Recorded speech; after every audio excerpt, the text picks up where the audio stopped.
Hello friends, मैं BK sir इस video में आपको रीजनिंग का 5 इम्पॉर्टेंट क्वेश्चन बताने वाला हूँ।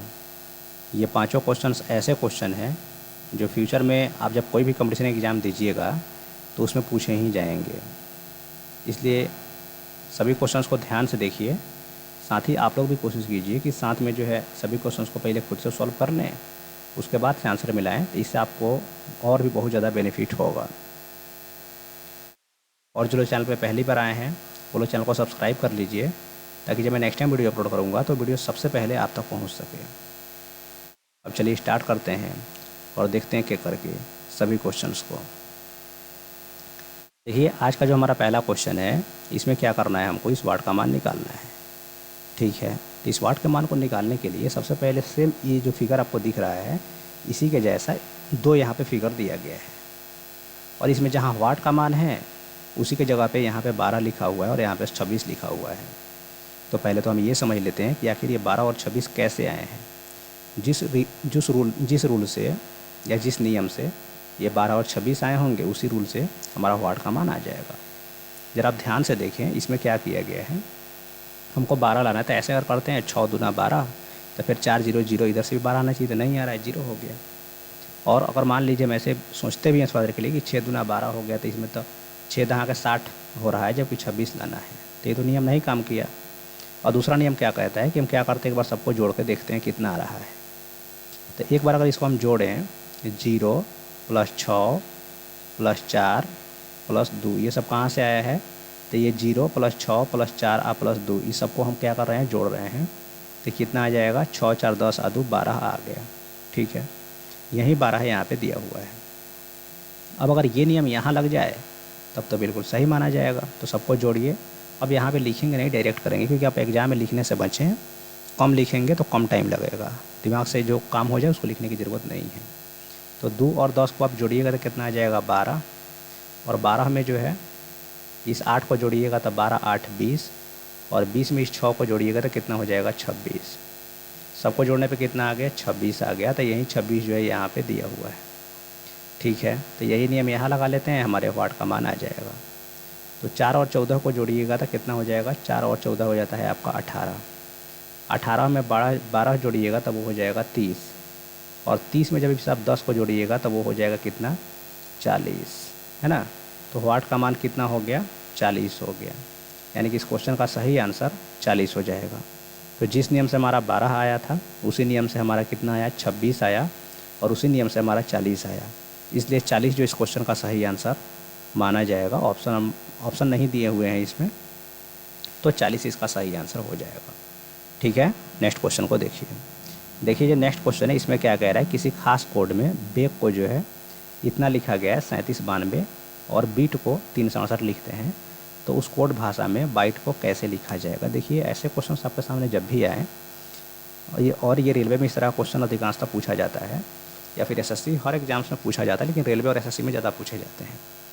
तो इसमें आपको क्या करना है कि ऐसा क्वेश्चन जब भी आपके सामने आए कि जैसे कि यहाँ पे एक वर्ड लिखा है और फिर इसको कोडिंग कर दिया, फिर दूसरा वर्ड लिखा, कोडिंग कर दिया, और तीसरे वर्ड के बारे में आपसे पूछ रहा है, तो आपसे जिस वर्ड के बारे में आंसर पूछ रहा है उसमें जितने भी लेटर्स मौजूद हैं, जैसे BITE है, तो आप देखिए कि क्या इन दोनों वर्ड में से हमको BITE मिल जाएगा। था BIT तो यहाँ से मिल गया, ई यहाँ से ले लेंगे तो हमारा ये पूरा लेटर इसमें मौजूद है, मिल गया।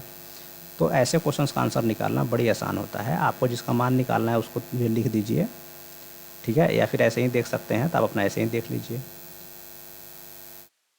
ठीक है, अब हम खोजेंगे बी। तो देखिए, हमको BITE का चाहिए, तो यहाँ पे BITE का मान चाहिए। तो BIT गोटे एक जगह दे दिया है, BIT का मान यहाँ पे दे दिया है कितना, 368। तो BIT के जगह पे, इन तीनों के जगह पे हम क्या लिख सकते हैं, 368। तीनों की जगह पे हम क्या लिख सकते हैं, 368। अब रही बात कौन सी, इसमें ई, तो ई यहाँ से ले लीजिए, ई लास्ट में है तो इधर लास्ट वाला होगा। ई का मान क्या हो जाएगा, 2 हो जाएगा, तो यहाँ पे 2 लिख दीजिए। तो आंसर क्या आ गया इसका, 3682। क्या आंसर आ गया इसका, 3682। तो 3682 इसका आंसर हो जाएगा। ऑप्शन नंबर ए में दिया है तो ऑप्शन नंबर ए आंसर हो गया। ठीक है, चलिए एक बार और समझ लीजिए। ऐसे कि ऐसा क्वेश्चन आपके सामने जब भी आए कि यहाँ पे एक वर्ड दिया है उसको कोडिंग किया है, फिर दूसरा वर्ड दिया है उसको कोडिंग किया है, और तीसरे वर्ड के बारे में आपसे पूछा जा रहा है, तो आप क्या करें कि तीसरे वर्ड में जितने भी लेटर्स हैं उनको आप ये देखें कि इसमें जितना लेटर है वो इन दोनों वर्ड में मौजूद है कि नहीं है। अगर है तो आप चुन चुन कर लिख दीजिएगा, आंसर आ जाएगा। ठीक है, नेक्स्ट क्वेश्चन को देखिए। देखिए जो नेक्स्ट क्वेश्चन है हमारा, इसमें क्या करना है, हमको इस वाट का मान निकालना है। ठीक है, तो इस वाट का मान को निकालने के लिए सबसे पहले तो हमको ये समझना होगा कि वाट के अगल बगल में सबसे बड़ा नंबर किधर है। तो वाट के अगल बगल में हमको कहीं भी सबसे बड़ा नंबर दिख नहीं रहा है। ऐसे कंडीशन में हम क्या करेंगे, जैसे ये मान लीजिए हमारा, और इस क्वेश्चन को हम कॉलम वाइज सॉल्व करना चाहें तो ये हमारा फर्स्ट कॉलम है और ये क्या है, हमारा सेकंड कॉलम है और ये थर्ड कॉलम है। तो जिस कॉलम में आपका वाट का मान है इसके बारे में बिल्कुल ना सोचें, पहले आप फर्स्ट और सेकंड कॉलम में देख लें कि कौन सा नियम लगा है, फिर उसी नियम का आप यहाँ लगा दें और आपका वाट का मान आ जाएगा। ठीक है, ज़रा आप ध्यान से देखिए इसमें कौन सा नियम लगा है। अब इसमें ये चारों नंबर में तो कोई एक बड़ा नंबर हमको दिख नहीं रहा है कि भाई वो बड़ा नंबर रहता है तो उसको जोड़ घटा कर ला देते। जैसे यहाँ अगर हम इसको जोड़ते भी हैं, 15 से 25 में 7 घटाएंगे तो 18 आएगा, जोड़ेंगे तो 32 आएगा, लिखा है 12। तो एग्जैक्ट इसमें कौन सा नियम लगा है, सीधे हम उस पर पहुँचते हैं और आपको बताते हैं, जरा आप ध्यान से देखें।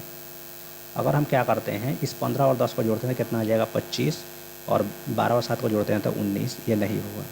तो अगर एक छोड़ कर सोचें तो 15 और 7 को जोड़ लीजिए, उस 15 और इस 7 को जोड़िएगा तो 15 और 7 कितना आ जाएगा, आपका 22 आ जाएगा। ठीक है, सेम इसी तरह से इस 10 और 12 को जोड़िएगा तो 10 और 12 कितना हो जाता है, आपका 22। यानी कि जितना जोड़ने पे फर्स्ट और थर्ड नंबर को जोड़ने पे 22 आया, तो सेकंड और फोर्थ नंबर को जोड़ने पर भी कितना आया, 22 से आया। तो ये नियम अगर आगे लग जाए, इसको यहाँ लगा कर वाट का मान निकाल लेते हैं। देखिए ज़रा ध्यान से, तो ये 36 को और 9 को जोड़िएगा तो 36 और 9 कितना होता है आपका, बोलिए। 36 और 9 को जोड़िएगा तो 36 को 9 को होता है 45 को। ये तो आ गया आपका 45। अब इनका मान भी 45 आना चाहिए, तो अब ये तो सही माना जाएगा। तब 20 में 25 को जोड़िएगा तो ये भी आ जाएगा आपका कितना, 45, यानी कि सही है। ये नियम बिल्कुल सही हो गया, जब दो जगह नियम लग गया तो सही हो गया। अब इसी नियम को यहाँ लगाइए तो 28 और 11 को जोड़िएगा तो कितना आ जाता है, बोलिए। 28 और 11, 28 और 10, 38 एक 39। 14 और प्लस वाट का मान भी इन दोनों को जोड़ने पर 39 आना चाहिए। एक नया पेज लेते हैं और वहाँ पे आपको इसको अच्छे हम समझा देते हैं। देखिए ऊपर का 2 नंबर को हमने जोड़ा था तो कितना आया था, 39। तो हमको जो 14 था एक तरफ में, दूसरा दूसरा मतलब नंबर, और चौथा जगह पे हमको वाट था। देख लीजिए क्वेश्चन यही है, यहाँ पे 28 और 11 को जोड़े तो 39 आ गया, तो 14 और प्लस वाट को जोड़ेंगे तो 39 आना चाहिए, 39 के बराबर आना चाहिए। तो वहीं हम उसके बराबर ला रहे हैं, तो लिख दिए। अब इसमें वाट का मान निकाल लीजिए, 14 प्लस का उधर जाएगा तो माइनस का हो जाएगा, तो वाट बराबर क्या हो जाएगा, 39 माइनस 14 यानी कि 25। तो 25 जो इस क्वेश्चन का सही आंसर हो जाएगा। की जगह पे हम क्या रखेंगे, 25। ऐसे भी सोच सकते हैं कि हमको इन दोनों को जोड़कर 39 लाना है, पहले से 14 है तो 14 में कितना जोड़े तो 39 आ जाए, तो 25 जोड़ेंगे, ना तो 39 से 14 घटा लीजिए तो 25 आ जाएगा। कैसा भी कीजिएगा 25 से आंसर आएगा। तो 25 जो इस क्वेश्चन का सही आंसर हो गया। नेक्स्ट क्वेश्चन को देखिए। देखिए नेक्स्ट क्वेश्चन ब्लड रिलेशन, इसी को ध्यान से देखें। बोल रहा है कि राम ने श्याम से कहा, राम जो है किससे कहता है, श्याम से कहता है। क्या कहता है कि तुम मेरे, अब राम कहता है कि तुम मेरे, तो यहाँ पे पहले राम को लिखिए। राम कहता है कि तुम मेरे पिता, अच्छा राम के कोई पिता हैं तो इनका पिता यहाँ ले लीजिए। ठीक है, राम के, हाँ तुम मेरे पिता के पिता, अच्छा इसका भी कोई पिता है, इसका भी कोई पिता है तो उसका भी हम पिता ले।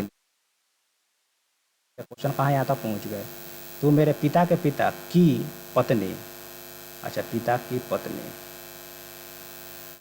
पिता के पिता की पत्नी, क्या हो गया, के बेटे के बेटे हो। अच्छा तो इनका बेटा, तो इनका बेटा कौन होगा, ये होगा, और इनका बेटा हो।